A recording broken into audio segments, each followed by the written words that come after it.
Entonces, la serie que vamos a comenzar hoy, me dice Abraham, cuando le digo el tema, me dice, hay ligerito nada más, así como que tranquilito el tema, pues nomás para abrir bocado. El monstruo de las 7 cabezas, se llama el tema para este nuevo serial que vamos a comenzar en este día. Y como subtítulo serían los 7 frentes de ataque. Entonces vamos a comenzar por ahí. Estoy trabajando con esto, sacando puntos, ideas, anotaciones desde hace 2-3 semanas atrás, y estaré construyendo todo esto a lo largo de estos días, pero ya esta semana logré más o menos tomar una estructura para trabajar sobre eso. Entonces, si yo fuera usted, le recomendaría que no se lo pierda. Y los que se desvelaron ayer, si se están durmiendo, aquí les voy a aventar con el aceite, pero con el frasquito, así.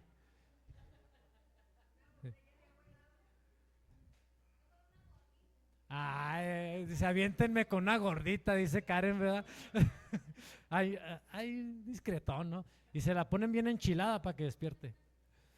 Entonces vamos a comenzar con este tema del monstruo de las 7 cabezas o 7 frentes de ataque. ¿Sí? Espérenme, es que todavía no prendo el apuntador. Ahí está ya. Todo esto se deriva de este pasaje que yo estaba leyendo hace un par de meses en la Biblia, el Salmo 32:6.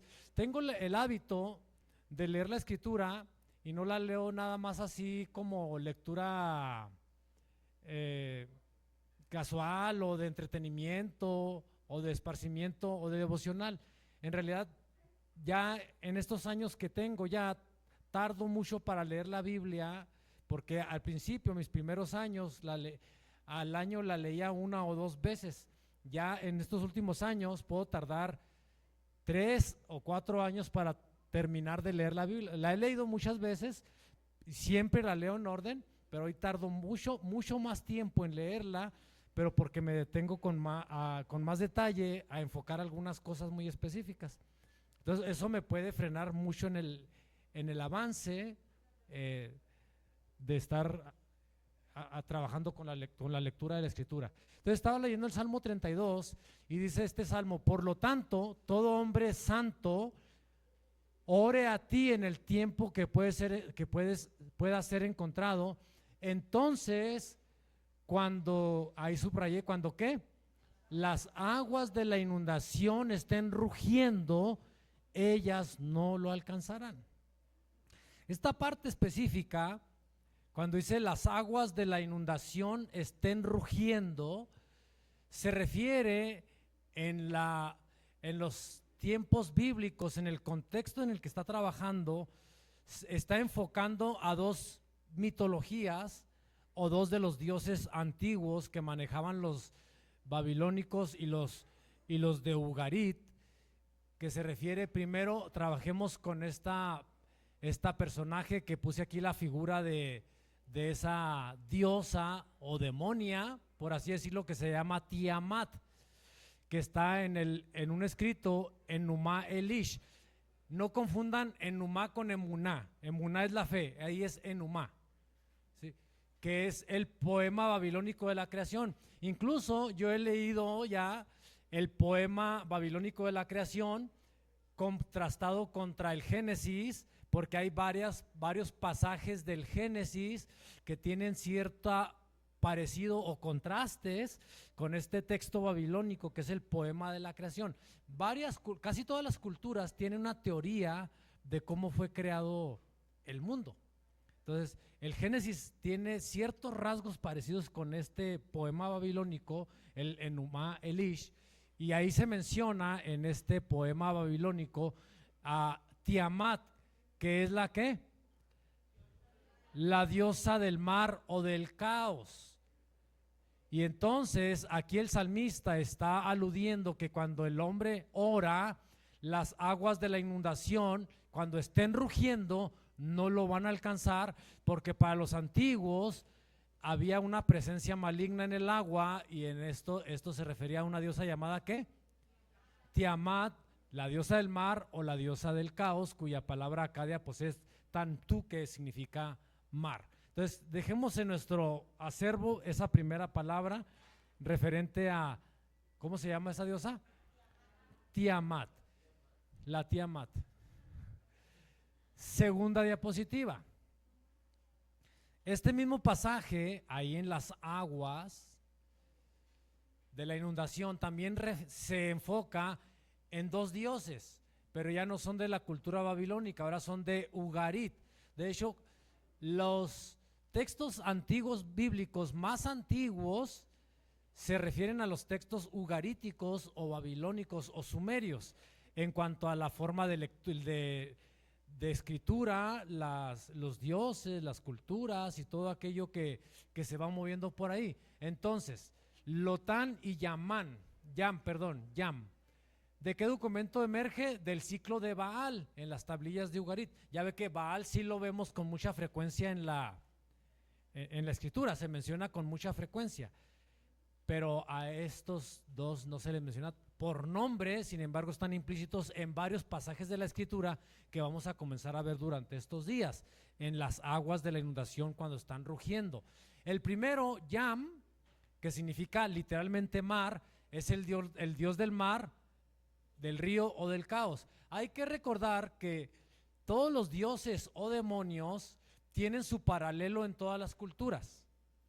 Por ejemplo, lo que conocemos como Diana, diosa de los efesios, para la cultura mexicana ancestral viene siendo Lilith, o la diosa de la muerte. Y ya para las culturas más actualizadas, más modernas, viene siendo la Virgen de Guadalupe, que está establecida sobre las bases de ese mismo templo de Lilith. Entonces, todo Dios tiene sus paralelos en todas las culturas. En la babilónica sería Tiamat, que es la diosa del mar, pero en la cultura ugarítica viene siendo estos dos que se contrastan, que se complementan, que son Yam y Lotán. Entonces Yam es el dios del mar, del río y del caos.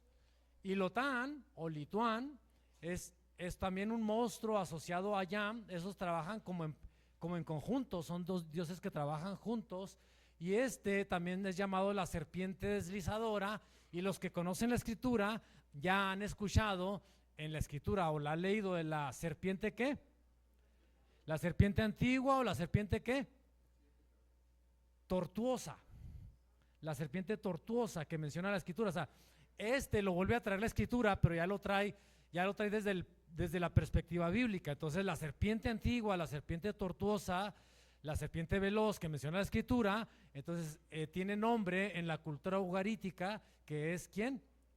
Lotán, o también llamado el monstruo de las 7 cabezas, que ese también vamos a ver la escritura, viene y lo rescata y lo trae, y es el tema del que vamos a estar trabajando durante estos domingos.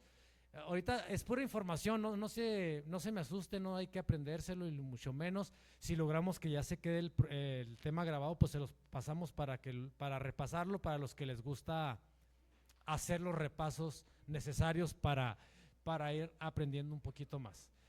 ¿Estamos de acuerdo? Ok. Entonces son tres dioses. Tiamat, de la cultura ¿qué? Babilónica, la diosa del mar, la diosa del caos. Y los otros dos, Lotam y Yam, ¿en cuál cultura? Ugarítica, de Ugarit. De hecho, de ahí emergen muchos de los jeroglíficos, de las letras que conocemos, que se mencionan. Varios términos en la Biblia no se pueden entender si no se comparan contra cómo escribían los sumerios, cómo escribían los de Ugarit, y ese tipo de orígenes que es complejo a veces, porque los comparativos bíblicos son difíciles a veces de llevar a cabo. Entonces vamos a encontrarlos a estos tres en la Biblia, a Tiamat, Lotán y Yam. Salmo 74, verso 13 dice, ¿qué dice? Dividiste el mar con tu poder, quebrantaste, ¿qué quebrantaste? Cabezas de monstruos en las aguas. O sea, aunque en los estudios seculares se le llaman mitologías, en el concepto bíblico no son mitologías, son demonios reales, son espíritus reales, y sí está Lotán, el demonio de las ¿cuántas cabezas? El monstruo de las 7 cabezas. Sí lo reconoce la Escritura, sí lo reconoce Dios como un ser espiritual existente en las aguas. Entonces, para Dios, ya vamos a ir avanzando más adelante con otros pasajes, cómo Dios tiene que hacer juicio sobre demonios de las aguas, como en el río Nilo, en los tiempos de Israel en Egipto y otros tiempos de la Escritura. Entonces, quebrantaste cabezas de monstruos en las aguas. Otras versiones dice de monstruos marinos. Y si vamos un poco más al libro de Job, hace más menciones un poquito más profundas acerca de los monstruos marinos. Y ya le pone nombre y apellido y se llama Leviatán. ¿Sí? Salmos, y el verso 14 dice, magullaste ¿qué? Las cabezas de quién. No dice la cabeza, dice ¿qué? Las cabezas. ¿Y cuántas cabezas entonces tendría Leviatán? 7, que llamado en la cultura ugarítica se llamaría ¿cómo? Lotán, que lo reconoce como el monstruo de las 7 cabezas. ¿Sí?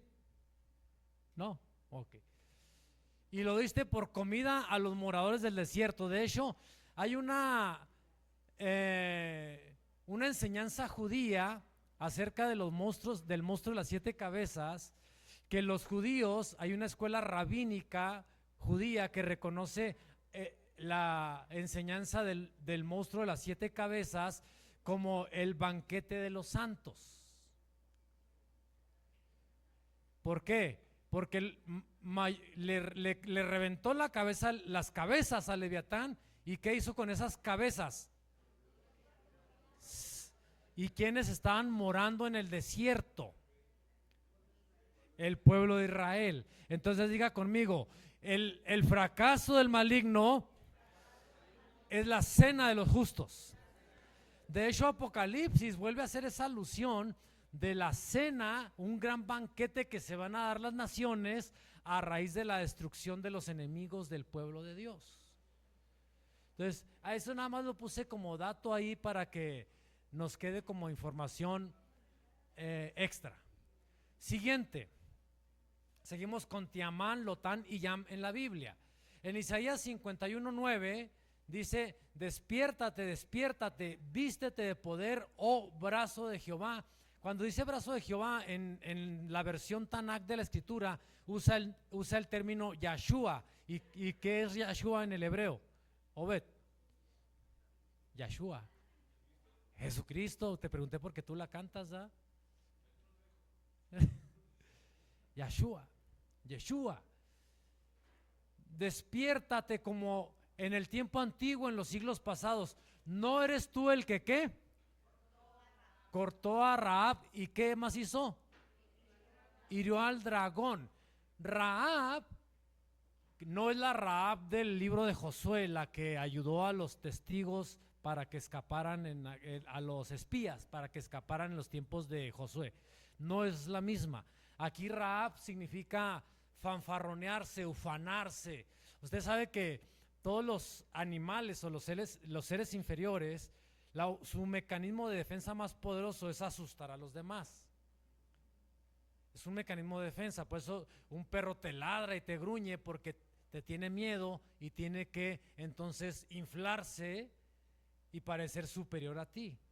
Incluso cualquier animalito, hasta un gallo, una gallina, hombre, que de repente te brinque, se esponja y se te deja ir como loco desquiciado, en realidad es un síntoma de que te tiene miedo. Entonces aquí Rahab es la versión femenina, porque vamos a ir avanzando entonces sobre Leviatán. Hasta ahorita monstruo está en masculino, Leviatán está en masculino, pero tenemos que meternos al terreno de Tiamat, que es la versión ¿qué? Femenina en la mitología babilónica, que es la diosa de los mares o del caos.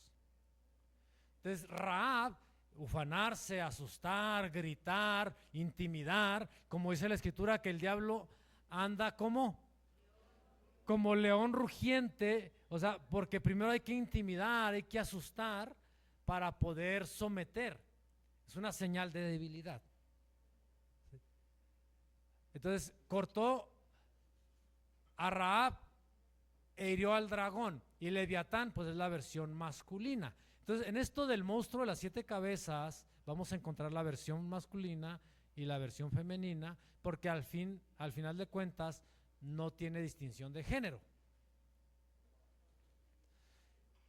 El verso 10 dice: ¿no eres tú el que ¿qué hizo? Secó el mar. O sea, para poder quebrantar la cabeza del monstruo, las cabezas de los monstruos marinos, lo primero que se tiene que hacer es ¿qué? Secar el mar, no solo para exhibirlo, sino para secarlo, porque un principio espiritual es que los demonios subsisten con agua. Por eso dice la escritura que cuando el demonio sale del hombre, anda ¿en dónde? En lugares secos. Y cuando ya no hay a dónde habitar, entonces dice: volveré a mi casa de donde salí, porque los seres humanos somos más de 2/3 partes agua, y la habitación en el ser humano de los demonios es una forma de fortalecimiento para ellos. Por eso hay grandes presencias y grandes rituales con el agua, que el agua bendita, que el agua de Catemaco, que el agua de no sé qué, y que el agua de acá, y que el agua de horchata, no, la de horchata no, y que el aguardiente, ¿no? Que de hecho el alcohol le llaman bebidas espirituosas, ¿no? También. Entonces se tienen que secar las aguas para exponer al monstruo marino, es mostrarlo, y ya una vez mostrado, debilitarlo, secarlo, y entonces poder quebrantar su cabeza. Me acuerdo cuando íbamos a hacer el trabajo de la distribución de las botellas de agua, me comentaba algo muy interesante el hermano Wisho, que él entendía, que decía que los años de sequía que habíamos tenido atrás había sido porque Dios necesitaba secar a los demonios para desgastarlos y exhibirlos. O sea, hay tiempos necesarios de sequía, pero no tienen que ver con los hijos de Dios. Tienen que ver con la exhibición de los demonios marinos, de las aguas, que tienen su imperio ahí. Entonces me cambié. Es Dios secando el mar, secando las aguas del gran abismo, porque los demonios no solo están en aguas bajas o semiprofundas como ríos, como mares, hay profundidades, hay lugares mucho más profundos para las aguas, porque a veces pensamos en la habitación de demonios y pensamos en un infierno lleno de fuego, pero en realidad los demonios están en lugares, en cavernas profundas en medio de aguas, una gran cantidad de ellos, y en las partes superiores también hay agua. Acuérdense que Dios tiene contenida agua arriba y tiene contenida agua abajo. El que transformó el camino en camino las profundidades del mar, ¿para qué? Para que pasaran los redimidos. Diga conmigo: el Padre me abre camino, y para abrir camino seca las aguas para que yo pise sobre las cabezas de los monstruos marinos. O sea, ellos no te van a dejar avanzar. Ellos tienen delimitaciones o fronteras espirituales para que no crezcas, para que no vayas a otro nivel, y son fronteras de aguas. Israel tenía que cruzar la frontera del Mar Rojo y luego tenía que cruzar la frontera del río Jordán. Prácticamente todas las fronteras están marcadas por aguas. Al sur de México, el río, ¿cómo se llama el río de frontera sur? Grijalva, frontera Usumacinta, Grijalva, Usumacinta. Ríos frontera sur de México, río frontera norte de México, Bravo o Río Grande. Las fronteras espirituales de las más fuertes se trazan con agua. Y ahí están. Entonces Dios tiene que hacer un trabajo, bueno, nosotros de la mano de Dios hacer un trabajo de secar las aguas para poder abrir caminos. Y la única forma es que se abran las aguas para poder pisar sobre las cabezas del monstruo marino. Seguimos. Verso 11: ciertamente volverán, ¿quién? Los redimidos de Jehová. Diga conmigo: yo voy a volver a mi diseño original. O sea, cada vez que tú cruzas una frontera espiritual, no estás haciendo otra cosa nomás que acercarte a tu diseño, volver al diseño que Dios trazó para ti. Volverán, ¿cómo van a volver? Van a volver cantando y ¿qué? Y gozo perpetuo habrá sobre sus cabezas. Hasta hay una canción por ahí, ¿verdad? O sea, fíjese, en lo que la cabeza del monstruo es herida y lastimada, sobre la cabeza de los justos, ¿qué hay? Gozo y alegría. Sí, tendrán gozo y alegría y el dolor y el gemido, ¿qué van a hacer? ¿Qué van a hacer? Huirán. O sea, quebrar las cabezas del dragón implica de forma directa sanidad sobre nuestras cabezas. Porque mientras no se quebrantan las cabezas del dragón, nuestra cabeza sigue lastimada. Porque hay una relación en esto. Su fracaso es mi victoria. ¿Sí? Pero mi fracaso es su fortalecimiento. Entonces, entre más hijos de Dios fracasados haya, estén entristecidos, deprimidos, decaídos, abandonados, frustrados, estarán fortaleciendo las cabezas del monstruo marino.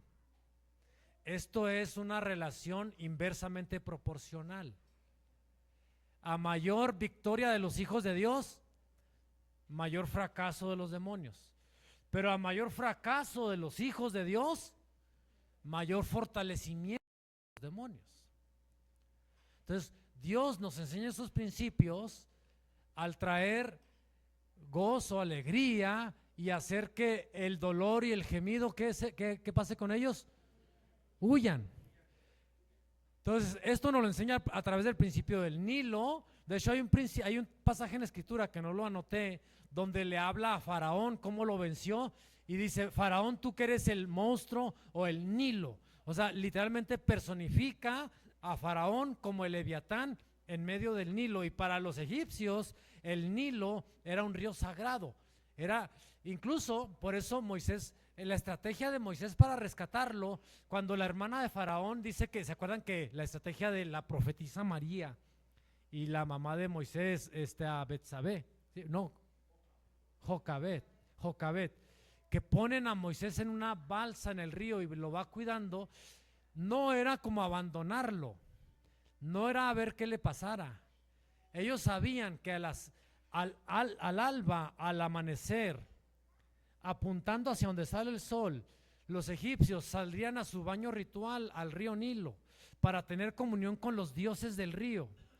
Y entonces aquella mujer, en su tiempo, haga de cuenta que usted sale a su tiempo de oración, y en ese tiempo de oración algo le aparece ahí, usted va a decir: el Señor me lo trajo. Aquella mujer ve la canasta, ve a Moisés y dice: me lo mandaron los dioses. Por eso a Moisés no lo tocaban, porque lo consideran como un enviado de los dioses para el palacio del faraón. Estrategias de Dios para este asunto. Entonces, ahí Dios venció al Nilo, al Leviatán en el Nilo, venció al Leviatán en el Mar Rojo, venció al Leviatán en el Jordán. Y Génesis 3:15 nos enseña un principio: no puede salir ileso en este proceso. Cuando habla de la simiente, he aquí que tu simiente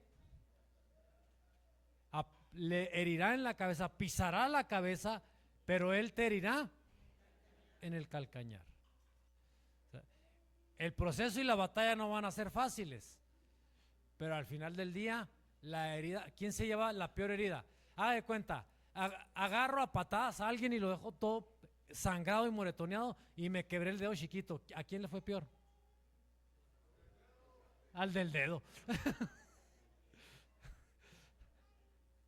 Al de la cabeza. Lo dejaste. Haz de cuenta como cuando golpean a alguien y llega sangrando y le dice: ¿qué te pasó? Hubieras visto cómo quedó el otro. Con las manos todas rojas. Siguiente página.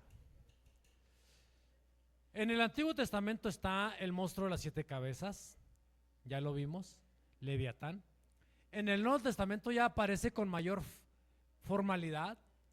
En Apocalipsis 13:1 dice: me paré sobre la arena del mar. Está Juan recibiendo la revelación del Apocalipsis. ¿Y qué miró? ¿Qué vio? Vio que venía subiendo del mar. ¿Qué venía subiendo? Una bestia que tenía 7 cabezas, 10 cuernos y además en los cuernos. Y sobre sus cabezas, nombre blasfemo. O sea, aquí encontramos ya la aparición del monstruo, de la bestia, de las 7 cabezas, que sigue ejerciendo desde los tiempos antiguos, desde tiempos muy antiguos, mencionado en Lotam, el monstruo de las 7 cabezas, en Tiamat, la diosa del mar, o en Yam, el dios del mar y del caos. Encontramos ya en Apocalipsis una vez más a este monstruo ya con una figura más formada, más mostrada, porque no se puede vencer algo que no se identifica. Mientras no lo identificas, no tienes manera de saber con qué te estás enfrentando. Entonces voy a tratar de que vayamos caminando estos siguientes domingos en ir tratando de mostrar quiénes o qué son estas 7 cabezas. ¿A qué nos estamos enfrentando? Porque el tema es el monstruo de las 7 cabezas, 7 frentes de ataque. Ahí está Juan mostrando a este monstruo de 7 cabezas, más bien viéndolo. Siguiente, en Apocalipsis 17, ese me devuelvo un poquito porque esta es la versión masculina, por así decirlo, pero en la siguiente tenemos la versión femenina. ¿Quién es ese monstruo? ¿Quiénes son esas cabezas? En torno a Apocalipsis hay muchas discusiones y muchas especulaciones. Yo no me meto tan profundo en los principios escatológicos, aunque los conozco, la escatología, la posición de los premileniaristas, de los amileniaristas, de los postmileniaristas. Hay diferentes posturas de interpretación escatológica. No me meto tanto en eso, tan profundo, por una sola razón. Porque si Joaquín dice que Cristo viene antes de que la iglesia sea levantada, puede que tenga razón. Y si yo digo que Jesucristo viene después de que la iglesia sea levantada, puede que tenga razón. Y si Armando dice que no va a venir, entonces puede que tenga razón. O que si hay milenio, que si no hay milenio. No me meto tan profundo en eso por una sola razón. Porque la única forma de estar seguros de eso es cuando venga el tiempo. Así que ¿para qué me peleo con posturas? Yo tengo lo que yo creo, pero hasta que no llegue el tiempo sabremos si Joaquín o yo o Armando tenía la razón. Eso no es trascendental para el desarrollo de mi vida cristiana. Puede o no haber milenio, puede ser de una manera o puede ser de otra. Eso no es tan trascendente con la forma en que tengo que vivir la vida cristiana en el día a día. Por eso cuando comienza a emerger el movimiento apostólico profético y la nueva composición de alguna manera de la escuela profética en el mundo, algunos pensaron, incluso a mí me llegaron a preguntar, porque los que son más profundos comienzan a detectar que los que nos movemos más en las escuelas apostólicas proféticas comenzamos como a ponerle menos atención a temas como: hermano, prepárate, ya Cristo viene. ¿Se han fijado que yo no toco mucho ese tema? Sin embargo, en una iglesia pentecostés es un tema muy recurrente. O se toca mucho del anticristo, y va a venir el anticristo y va a pasar esto. Puede ser que sí, puede ser que no. Lo importante es que la hermana Queta, el tiempo que está viendo en el Señor, lo viva. Y si le toca que Cristo venga, gloria a Dios. Y si no le toca, aleluya. Y si le toca que Cristo se la lleve antes del anticristo, qué bueno. Pero si no era así y nos toca estar aquí cuando esté el anticristo, pues ¿qué tiene? Tenemos que enseñar a la gente a vivir la vida ahora, en este momento. ¿Sí? No niego la venida de Cristo, entiéndanme. No niego la venida de Cristo, para que no vean el pastor ya no cree que Cristo va a venir. No lo niego. Enfoco hacia lo importante, aquí y ahora. ¿Sí está bien, hermano? ¿No te enojas? Ok, no, no. Está bien, está bien. Apocalipsis 17:9. ¿Para quién es esto? Díganme, ¿para quién es esto? ¿Para quién? A ver, léamelo bien fuerte. ¿Para quién es? Ok, voy a tratar de que trabajemos estas semanas en desarrollar sabiduría. No conflictos teológicos y escatológicos. Estoy tratando de poner puntos de aclaración para que no nos vayamos a ir a agarrar de las greñas con los testigos de Jehová, que ven las cosas de una manera, o con los mormones, que las ven de otra, o con hasta entre iglesias cristianas hay diferentes formas de ver los eventos del porvenir. No le conviene meterse en eso, porque al final del día muy seguramente usted no va a estar vivo para cuando eso suceda. Así que ¿para qué se peleó por algo que ni va a haber? ¿Sí? ¿Me estoy explicando? Entonces voy a tratar de desarrollar sabiduría. Diga conmigo, esto es para la mente que tenga sabiduría. Ahora la escritura dice, el que esté falto de sabiduría, pídale a Dios, el cual le va a dar, ¿qué? Abundantemente y sin reproche. Entonces digámosle a Dios, Señor, necesito sabiduría para identificar, para entender a qué frentes me estoy enfrentando. ¿A qué cabezas me estoy enfrentando? Porque el problema aquí es que el primer paso de revelación que le voy a dar es que no nos enfrentamos a una cabeza, nos enfrentamos a 7 cabezas. Y ese es el error que estamos cometiendo. ¿Cómo se doma a un león? Con la silla de 4 patas. Porque si le pones un palo, tiene un punto de ataque de concentración, se concentra en un punto y te lo arrebata y te hace pedazos a ti y al palo. Pero si le pones una pata de 4, al revés, con las 4, una silla con sus 4 patas, lo desconcentras y no sabe a cuál pata atacar y termina por atacar ninguna.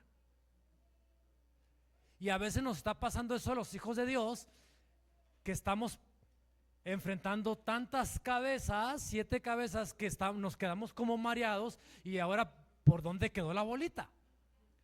Y entonces de repente estamos tratando de echar un demonio de una cosa cuando era de otra, o estamos tratando de exorcizar a alguien cuando era nada más sanarlo, o estamos tratando de sanar a alguien cuando era sacarle un demonio, o estamos tratando de ministrar a alguien cuando era una palabra la que era disciplina lo que necesitaba. Entonces son diferentes frentes que los hijos de Dios tenemos que entender frente a qué cabeza estamos y en qué momento estamos, porque son 7 frentes de ataque. ¿Sí? Hasta yo me cansé. Oh, pues me equivoqué otra vez. Para la mente que tenga sabiduría, las 7 cabezas, ¿qué son esas 7 cabezas? 7 montes sobre los cuales se sienta ¿quién? La mujer. Aquí está la versión femenina del monstruo de las 7 cabezas. No amplié sobre el verso 10 y el verso 11 ahí mismo de Apocalipsis 17, pero entonces ya también explica, estos también son 7 reinos, 7 son, bueno 6 son, uno todavía no es, y luego vendrán, comienza una construcción escatológica de imperios y de reinos, que estos se tienen que contrastar contra la profecía del libro de Daniel y las bestias que ve Daniel en su revelación, y se tienen que contrastar también contra lo que ve Ezequiel en su visión. Hay un contraste porque los 3 profetas de la escritura que son escatológicos, que nos completan todo el panorama, son Daniel, Ezequiel y Juan. Hacen una construcción plena de todo esto que estamos hablando. No lo voy a ver a profundidad, pero se lo dejo nada más ahí esta es la versión femenina. ¿Quiénes son esas 7 cabezas? 7 montes sobre los cuales se sienta la mujer. Un monte representa autoridad, representa posiciones de reinos, representa dominios.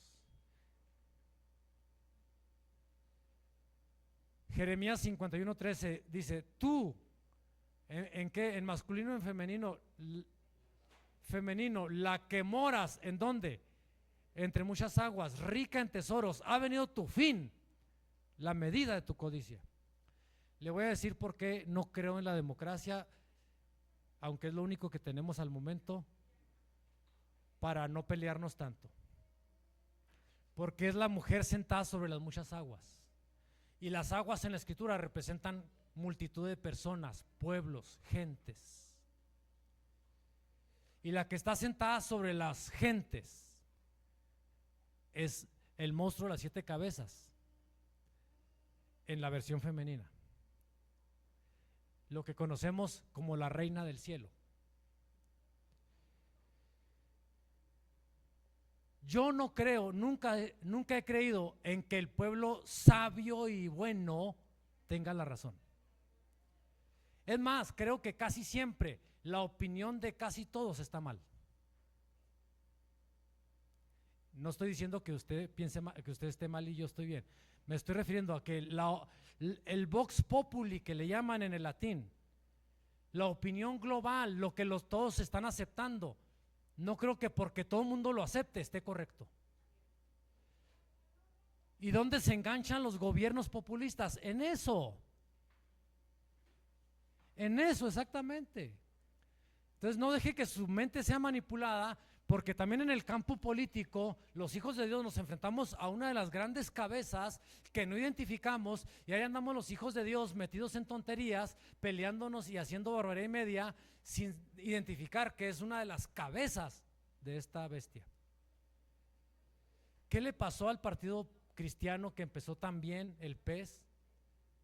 Que comenzó con hijos de Dios, pastores cubriendo el partido. Armando, que sabe mucho de esto, lo sabe. Se enrola con los partidos de izquierda en el lado correcto de la historia, se compromete con ellos, se va en alianza con ellos, con un partido que está en contra de Israel, con un partido que está a favor del aborto, que está a favor de matrimonios LGTB, que está a favor de tanta barbaridad, que está en contra del reino. ¿Qué terminó pasando con ellos? Perdió el registro, se lo devoró el monstruo, se lo acabó. Entonces, tenemos que saber ante qué monstruo ante qué cabeza nos estamos enfrentando, porque esto es para la mente que tenga ¿qué? Sabiduría. Es que es mucha información, hasta me canso. Déjenme agarro aire.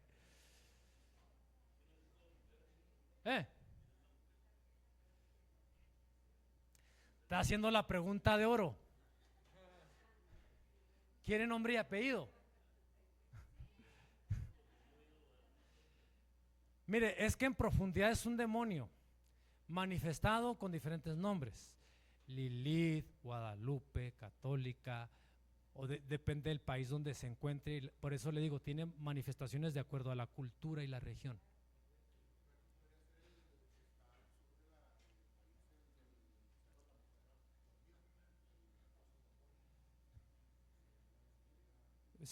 Según la leyenda, podría ser una de las manifestaciones, ¿verdad? Sí, la mujer dormida, sí. Es que tiene varias manifestaciones de acuerdo al contexto. Siguiente, las 7 cabezas. Vamos a ver primero la teoría teológica preterista. ¿Qué es preterista? Del pasado, histórica. Algunos dicen que estas 7 cabezas, incluso ya lo leímos, déjeme, se lo devuelvo un poquito aquí nada más. ¿Quién es esta mujer? Aquí, las 7 cabezas ¿son qué? 7 montes. De esta expresión de los 7 montes es que emerge la teoría preterista. Porque Roma, donde está montado el Vaticano, está literalmente y geográficamente rodeado por 7 montes. Eso es un dato real, geográfico, fidedigno. El Vaticano está sobre 7 montes. Así nada más dejémoslo. Son las 7 colinas de Roma, o la gran ramera que describe la Escritura. Aquí están los montes: Aventino, Campidoglio, Palatino, Celio, Esquilino, Viminale y Quirinale. Ahí están. Pero también algunos, aludiendo a los siguientes, me regreso otra vez un poquito al verso 10 que les dije que no puse aquí, y 11, donde describe también son 7 reinos. Unos están, otro tal no viene, y luego emergerán, y comienzas una descripción escatológica acerca de imperios, que le digo que hay que ir a comparar contra Daniel y contra Ezequiel para entender todo el contexto, donde aparece, según algunos teólogos, Alejandro el Magno y otros personajes en la escritura, Nabucodonosor y otras cuestiones más. Entonces de ahí emerge que pueden ser 7 emperadores que persiguieron a la iglesia, que puede ser un número nada más simbólico, porque en realidad los emperadores que persiguieron a la iglesia fueron 10 o más. Por eso Apocalipsis dice: he aquí que serás echado en la cárcel durante 10 días, posiblemente aludiendo a los 10 emperadores que persiguieron a la iglesia en los tiempos de la persecución romana. Siguiente. Está también la teoría teológica escatológica. La otra era preterista o histórica, los montes atrás, los emperadores que ya pasaron. Esta es futurista, tiene que ver.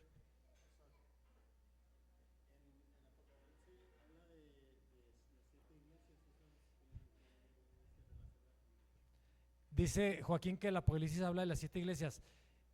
Pudiera ser, Joaquín, no lo he revisado, pero la pregunta es muy interesante. Pudiera ser que cada una de las iglesias pueda ser un frente de ataque a las 7 cabezas, la parte contrastante. Sobre 7 montes.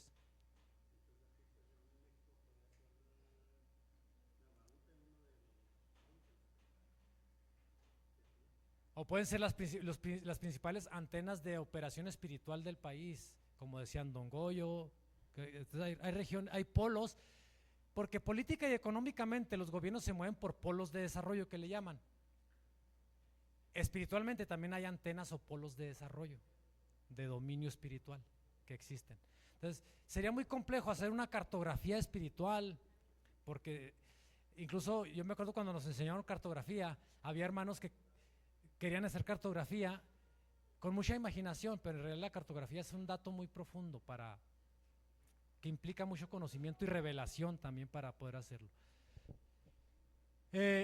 Aquí está la teoría escatológica, que tiene que ver con eventos del porvenir, que pueden ser 7 reinos o jefes del poder mundial. Aquí se va desde la historia hasta el futuro, que va desde el imperio egipcio, asirio, babilónico, el medo-persa, Grecia, Roma, el anticristo. ¿Se acuerdan de aquellas bestias de las que habla Daniel, que vio león, que era un leopardo con alas, y luego un oso que se levantaba más de un lado que de otro? Y hay varias bestias que aparecen ahí que representan a los diferentes imperios, conectado con la imagen que hizo Nabucodonosor de oro, plata, hierro, bronce y mezclado barro con hierro. Entonces, no me voy a meter tanto a profundidad, solo le estoy dando el dato para que usted tenga panoramas de esto, porque nos vamos a ir al punto de sabiduría de saber a qué nos estamos enfrentando.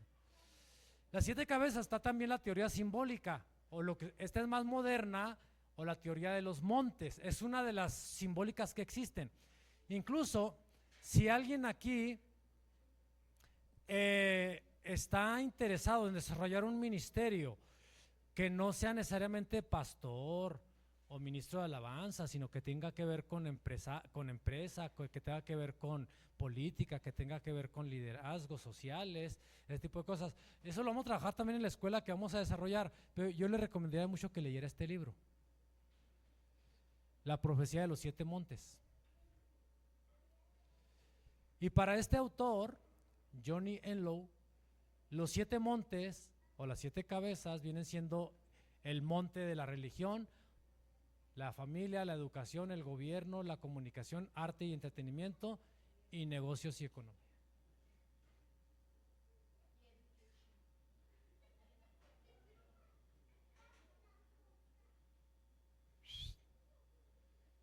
¿Sabe que tengo un problema con la computadora que me está queriendo tomar palabras en inglés? Yo necesito corregir el diccionario, porque hasta en español me las pone como si estuviera mal.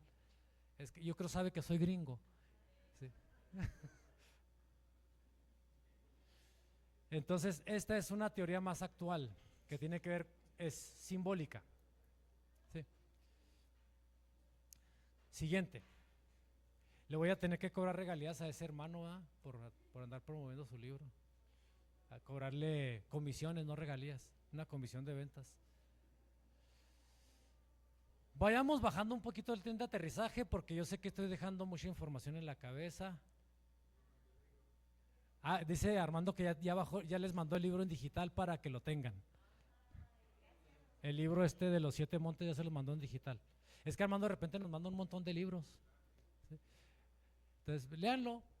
Digo, está interesante, no es tan escatológico, es más actual, es más de aplicativo a los sistemas actuales. Las 7 cabezas. ¿Por qué 7 cabezas? Bueno, cabeza, primero que nada, es identidad o es apariencia.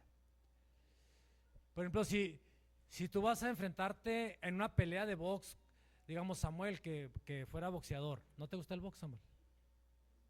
Más o menos. Que se va a enfrentar a Manny Pacquiao. ¿Quién? Samuel a Pacquiao. Sí, claro. ¿Qué es lo que hace un boxeador antes de enfrentarse al otro? Lo estudia.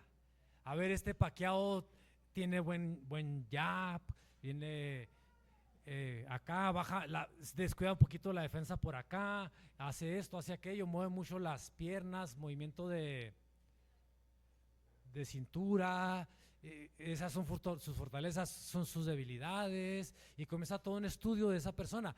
Pero cuando estás con una, pero cuando son 7, entonces, al ser muchas, esto es caótico. Por eso Tiamat es la diosa del mar y del ¿qué? Y del caos. Por eso Yam es el dios del mar y dios del río y dios del caos. Porque no te la pone. Mire, cuando estaba trabajando con esto me acordé de la experiencia que tuve, que les he contado alguna ocasión. Nunca había agarrado un kayak en mi vida y andábamos en la playa porque dicen que en el mar la vida es más sabrosa. Entonces fui y agarré un kayak, estaba incluido en el hotel, lo agarré, préstelo, pues si está incluido, y que hoy me subo, pues yo no sabía usar esas cosas, y que me agarra una ola de frente y me voltea. En esa fracción de segundos, yo no sabía si estaba de cabeza, si estaba boca arriba, si estaba fuera, dentro del mar, si me había metido más, si me había sacado. Cuando ya salí todo revolcado, ontoy, ¿quién soy? Porque me agarró y me dio una revolcada. Cuando viene el caos, así sucede. No sé si usted se ha sentido alguna vez en su vida así, donde decimos coloquialmente, ya no siento lo duro, sino lo tupido. O sea, ya no sabes ni por dónde te llegó el trancazo. Por todos lados te llegó. Le pasó como a Job, le llega la noticia de una cosa, de otra, de una cosa, de otra. Entonces ya no sabía ni por dónde venía el trancazo en su vida. Entonces son 7 cabezas, son 7 cosas con las que se está enfrentando, porque no todo es diablo. Ese es nuestro problema. No todo es diablo. Ahí está la clave. Entonces, es caótico y no es nada fácil de identificar. Genera confusión, genera locura, disociación de la personalidad. Ahí está, complejo. No sé si alguno de ustedes sea fotosensible, como a mí yo he descubierto que tengo cierto grado de fotosensibilidad. Entonces, cuando he visto películas de movimientos rotativos o con mucho movimiento de luces, le digo a Miriam, me avisas cuando eso pase, porque comienzo a sentir que mi cabeza da vueltas junto con aquello. O sea, literalmente me pone mal. Incluso hay películas que sí le ponen la advertencia antes de empezar. Ya me tocó con una que decía, esta película puede afectar a personas porque tiene muchos movimientos de luces y colores que te pueden afectar. Entonces, cuando el diablo se mueve así, con un montón de esquemas para terminar mareando a la gente y haciéndolos que pierdan el rumbo y ya no saber a dónde tirar. Y entonces Pablo, cuando habla de esta sabiduría, dice que tenemos que tener la precisión de un boxeador para no tirar golpes al aire. Es como, Imagínense que lo pongan con un lo pongan aquí a darle vueltas y vueltas y vueltas a 20 vueltas al atril, al púlpito, y después de dar 20 vueltas, tener que darle unos trancazos a José. Lo agarra, nomás se mueve y lo agarra mal para un empujón y lo tira, porque lo va a marear. Esa es una estrategia. Este es el primer punto de sabiduría, porque el diablo quiere provocar disociación de la personalidad. O sea, aquí puede haber personas que tengan una personalidad y tenga otra, porque ya no sabe ni por dónde está parado ni lo que está haciendo. Es el estratagema, es lo que le pasó al gadareno. ¿Cómo te llamas? Le preguntó Jesucristo. ¿Y qué dijo? Legión, ¿por qué? Porque somos muchos. Bajo la influencia de un demonio era de una manera, bajo la influencia de otro demonio era de otra manera. Y así estaba variando. Estaba totalmente alterado. Estratagemas del infierno. Un antídoto ante tal confusión y engaño, entonces, como es para la mente que tenga sabiduría, Efesios 4, 11 al 13, cuando habla del establecimiento de los ministerios primarios en el cuerpo de Cristo, él mismo constituyó a apóstoles, profetas, evangelistas, pastores, maestros, ¿a fin de qué? Perfeccionar a los santos para la obra del ministerio, para la edificación del cuerpo de Cristo, hasta que todos lleguemos a la unidad de la fe y del conocimiento del Hijo de Dios, aunque varón perfecto, a la medida de la estatura de la plenitud de Cristo. Y la clave viene en los pasajes que siguen, para que ya no seamos como niños fluctuantes llevados por doquiera, ¿de qué? Todo viento de doctrina, por estratagema de hombres que para engañar emplean con astucia las artimañas. O sea, gente que tiene tanta falta de estabilidad por la estratagema esta que los traen. Mire, yo me acuerdo cuando recién comenzábamos en el ministerio, de repente llegó una familia a la iglesia, de esas familias que de repente, ya salió de moda el pastor Enrique, y el pastor Enrique cuando sopla se caen. Y luego ya de repente dejó de soplar Enrique, y entonces se fue con el pastor de moda Esteban, porque él no sopla, él te agarra un atomizador y te avienta agüita, y cuando te cae la agüita se convierte en oro. Y ya se habían ido con el pastor Esteban por su atomizador. Y entonces de repente se levanta el pastor Obed, sí, porque ya no tenía chiste el atomizador de Esteban, ¿sí? Y te agarraba de cachetadones y te sacaba el demonio. Y no, hombre, dame un cachetadón, Obed.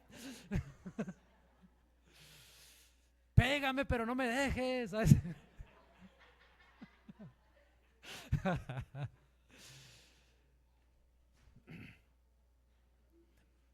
Movidos por modas, por emociones, movidos por muchas cosas, sensaciones, que termina perdiendo personalidad, termina con una disociación, porque ya no sabe ni quién es, ni en qué cree, ni cómo es que él se debe mover, porque ya tiene tanto contacto con tanto que ya no sabe por dónde va.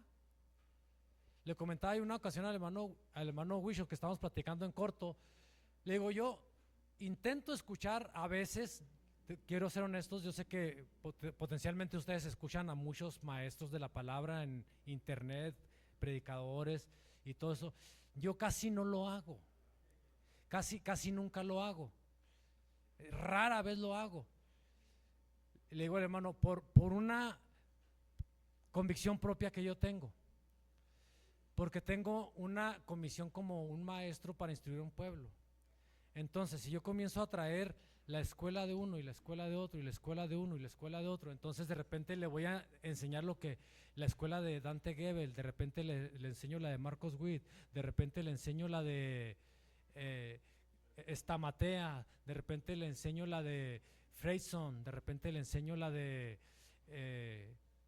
Cash Luna, de repente le enseño, o sea, le voy a enseñar, entonces le va a hacer una capirotada de esto y no una construcción de identidad.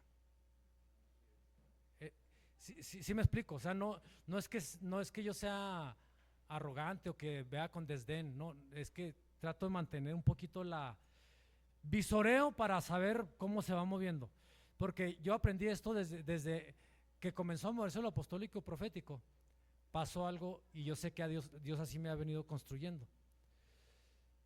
Dios comenzó a levantar gente, entre comillas, lo digo en el buen sentido de la palabra, gente media loquilla en la iglesia. De repente llegaban, pastor, tuve un sueño y vi esto. Ah, bueno. Pastor, estaba orando y vi esto. Ah, bueno. Pero como a mí no me enseñaron nada de eso cuando me formé como pastor, dije, ¿y esto con qué se come? Pero de repente, sin haber leído ningún libro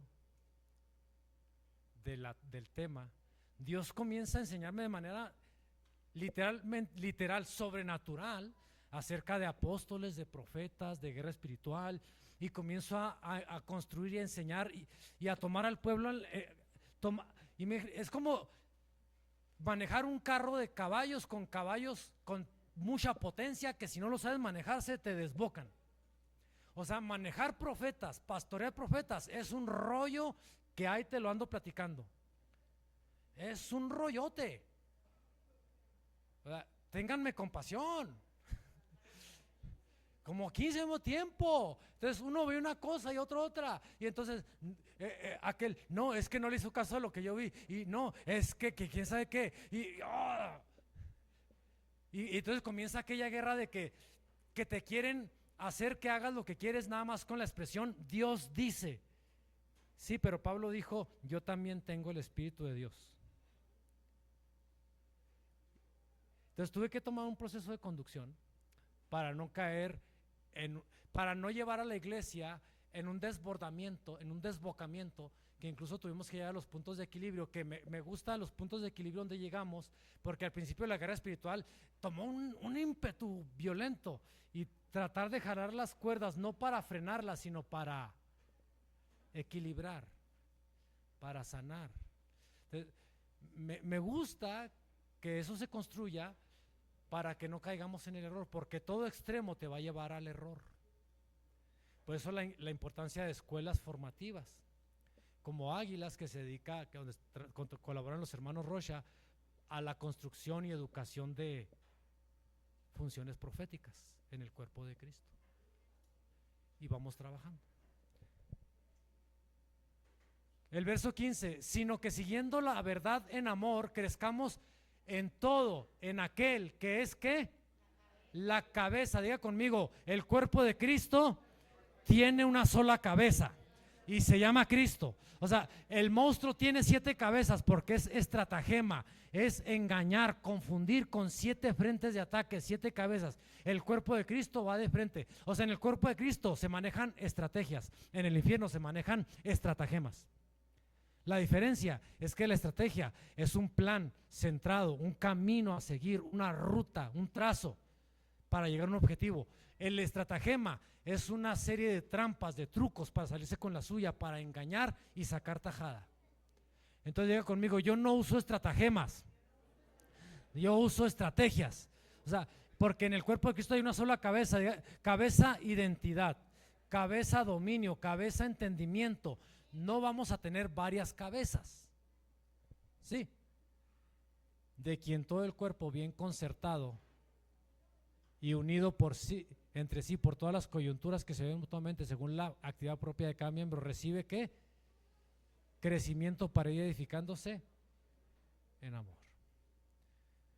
Formación, sabiduría, entender Cristo es la cabeza, no andar como locos, dejar que el Padre nos construya para tener una identidad, una construcción sana y unida en el cuerpo. Y que cada órgano tenga una función distinta no significa que haya cabezas distintas, significa operación distinta, nada más. Eso es todo. Cierro con el Salmo 124 para que nos enseña a celebrar nuestra liberación. Dice, creo que sí, ya esa es la penúltima, algo así, ¿verdad? Si no me falla la memoria. Salmo 124. Al no haber estado Jehová por nosotros, dígalo ahora Israel. Al no haber estado Jehová por nosotros, cuando se levantaron contra nosotros los hombres, vivos nos habrían tragado entonces. Cuando se encendió su furor contra nosotros, entonces, ¿qué había pasado? Nos habrían inundado las aguas. Sobre nuestra alma hubiera pasado el torrente. Entonces, ¿quién está en las aguas? Dígame los nombres. A ver, primero, en la mitología babilónica, ¿cómo se llama la diosa del mar y de la confusión? Del caos. La Tiamat. Y en la mitología o en la cultura ugarítica, ¿cómo se llama los dioses del mar? De Lotam y Yam. Lotam, el monstruo de las 7 cabezas, la serpiente. Yam, el dios del mar y del caos. Todo lo que genere confusión, hay una cabeza que está ahí produciendo esa confusión. O sea, porque cuando Dios te traiga una palabra, no debe producir ni temor, ni confusión, ni error. Cuando Dios trae una palabra, es derivada del emet, de la verdad. Y la verdad produce paz, tranquilidad, dirección, estabilidad. Esos los profetas y esos también los maestros de la palabra. Tenemos que aprender a traer palabra al pueblo que traiga estabilidad, que traiga solidez, que no genere confusión. Por eso nos cuesta tanto trabajo a los que enseñamos y que tenemos que tener mucha responsabilidad de sanar nuestras emociones, porque de repente soltamos desde nuestra emoción y alteramos el contenido. Entonces podemos generar algo distinto a lo que la palabra tenía que generar en la vida de las personas.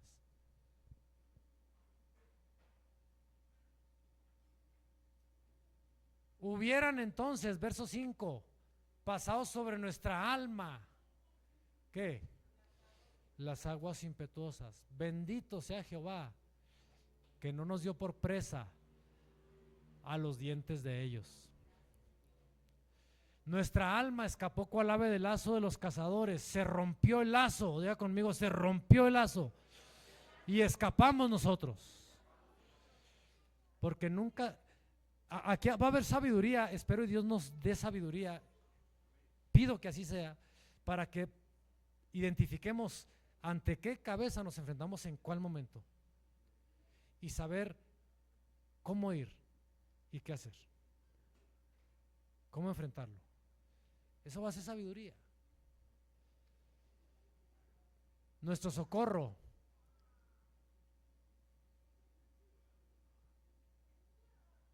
está ¿en dónde? En el nombre de Jehová, que hizo los cielos y la tierra. Y aquí termino.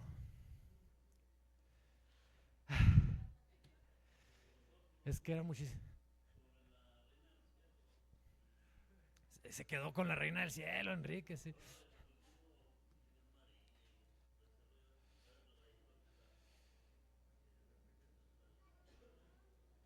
Bajo el engaño que la iglesia popular tiene, llama reina del cielo a Lilith o Tiamat, o como se le llame en cualquier cultura, que es la versión femenina del monstruo de las 7 cabezas. Habría que escuchar o ver unos videos del pastor